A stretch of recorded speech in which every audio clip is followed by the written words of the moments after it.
विक्रम वेता, खूप साऱ्या गोष्टी कथात मला आवडतात. तर आज एक मी तुमच्यासाठी खास एक हॉरर, घाबरायचं नाहीये, एक सुंदर अशी कथा आज मी तुम्हाला सांगणार आहे. त्याच्या आधी सर्वांनी आपल्या आसपास पहा, एखादी वस्तू काय पडलेली आहे का, कोण आपल्याला हात लावत आहे का. थोडी हॉरर कथा आहे पण छान आहे, आवडेल तुम्हाला. कथेचं अण्णाभाऊ साठे लिखित कथेचं नाव आहे, ऐकायला तयार आहात ना? ओके. कथेचं नाव आहे स्मशानातील सोनं. स्मशानातील सोनं.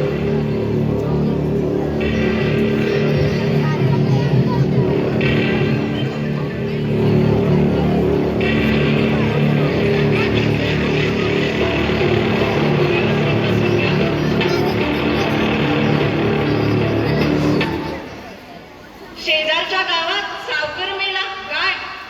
गावात सावकार मेला? बलाढ्य श्रीमंत तो सावकार मेला. आणि ही बातमी ऐकताच भीमा ताडकन उठला आणि तो त्याला आनंद त्याच्या हृदयात मावेना. खूप आनंदी झाला. शेजारच्या गावातील बलाढ्य सावकार मेला होता. आता त्याने त्या गावाकडे पाहिले. आपली नजर सूर्याकडे वळवली. आकाशामध्ये ढगाळ असं वातावरण झालं होतं. पावसाने ढग भरलेले होते. क्षणात पाऊस येईल की काय अशी अवस्था झाली असताना भीमाने सूर्याकडे पाहिले. सूर्य मावळतीला आलेला होता. सूर्य मावळतीला आलेला होता. भीमाला आता प्रश्न पडला की आता पाऊस येतो की काय. आणि भीमा विचार करू लागला. आता सावकाराच्या मृत्यूची बातमीने तो आनंदून गेलेला होता. तो आपल्या शेजारच्या 50 किलोमीटर असलेल्या जंगलामध्ये 50 घरे होती. ती घरे थंडगार अशी हवा वाहत होती, वारं वाहत होतं. आणि त्या दाट हिरव्यागार जंगलामध्ये 50 झोपडी, पत्र्या, फळे यांनी जणू त्या घराला आकार दिला होता. आणि बेकार वस्तूंनी बनलेली जणू काही घरे बेकार लोकांसाठीच बनली होती की काय असा प्रश्न भीमाला पडला. दिवसभर पोटासाठी काम करणारी माणसं संध्याकाळी या झोपड्यांमध्ये विसावली होती. आणि घरामध्ये चुली पेटल्या. रात्रीची वेळ होती. घरातून त्या हिरव्यागार झाडीतून पांढरा शुभ्र दूध वर निघत होता. आणि शेजारी एका प्रचंड मोठ्या चिंचेच्या झाडाखाली हा भीमा बसला होता. शेजारीच नागरा नावाची त्याची मुलगी खेळत होती. आणि त्याची बायको घरामध्ये भाकरी थापत होती. भीमाचं राहून त्याला तो सावकारच आठवत होता. कितीतरी वेळा त्याचा आत्मा त्या स्मशानामध्ये गेला आणि पुन्हा तो त्या सावकाराचा विचार करू लागला.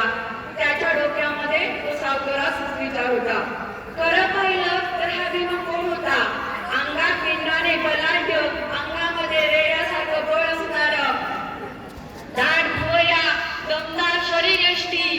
त्याला पाहता मोठमोठी माणसं सुद्धा पहिला सुद्धा घाबरतील अशी त्याची शरीरयष्टी होती. परंतु या भीमाचं गाव दूर असं वारणेच्या काठी होते. रेड्यासारखं बळ असून सुद्धा हा भीमा त्या गावामध्ये त्याला काम मिळत नव्हतं. म्हणून तो मुंबईला आला होता. मुंबईमध्ये सर्व ठिकाणी तो वणवण भटकला. पण त्याला काम काही कुठे मिळाले नाही. शेवटी त्याला मुंबईचा राग आला आणि तो विचार करू लागला की या मुंबईमध्ये सर्व काही आहे परंतु काम नाही आणि निवारा नाही. तो चिडला. परंतु काही दिवसामध्ये त्याला काम मिळालं मुंबईमध्ये. आणि ते काम काय होतं? डोंगर फोडण्याचं. हत्तीसारखं रेड्यासारखं बळ असलेल्या भीमासाठी हे काम काही अवघड नव्हतं. आणि त्याने हातामध्ये कुदळ उचलतात जणू काही हे डोंगर मागे सरकत होते. आणि हातामध्ये सुटकी उचलतात. काळे पाषाण आपले तोंड पसरून आग करून पाहत होते. कंत्राटदार भीमाच्या कामावर प्रचंड खुश होता. आणि भीमाही खुश होता कारण त्याला पैसे मिळत होते. त्याचं स्वप्न होतं की काहीतरी नोकरी करावी, बायकोसाठी पुतळ्यांची माळ करावी, मुलीसाठी कपडे घ्यावेत. आणि त्याचं हे स्वप्न पूर्ण होत होतं. आणि तो आनंदून गेला. 6 महिने खूप सारे चांगले गेले होते. भीमा काम करत होता. पण 6 महिन्यानंतर झालं असं की तो कामावर गेला आणि त्याला त्या ठिकाणी समजलं की माझं काम गेलं. भीमा उदास झाला.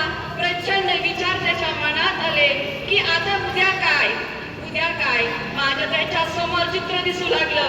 घरामध्ये बंद पडलेली चूल, पोटाचा प्रश्न, काय करणार. भीमा चिडला, प्रचंड दुःखी झाला.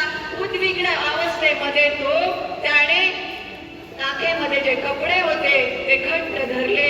डोळ्यातून अश्रूंच्या धारा वाहत होत्या. कारण प्रश्न होता पोटाचा, घराचा, कुटुंबाचा. आणि तो त्या उद्विग्न अवस्थेमध्ये भीमा ओढ्याच्या काठी चालत गेला. त्या ठिकाणी त्याने आंघोळ केली आणि त्या ओढ्याच्या काठावर बसलेले असताना अचानक त्याला जळलेलं प्रेत दिसलं आणि त्या प्रेताची राख त्याने त्या ठिकाणी पाहिली. आणि त्या राखेकडे पाहून भीमाला असं वाटलं की कोणतरी सुटला बिचारा, तोही माझ्यासारखाच असेल. काम नाही, बेकारीमुळे तो गेलेला असेल. कदाचित माझीही तीच अवस्था असेल. 2 दिवसानंतर माझंही असंच मरण असेल. आणि हा भीमा दुःखी होऊन त्या ठिकाणी रडू लागला. आणि त्या राखेकडे पाहत असताना अचानक त्याला त्या राखेमध्ये काहीतरी चमकल्याचं दिसलं. भीमा निरखून पाहू लागला.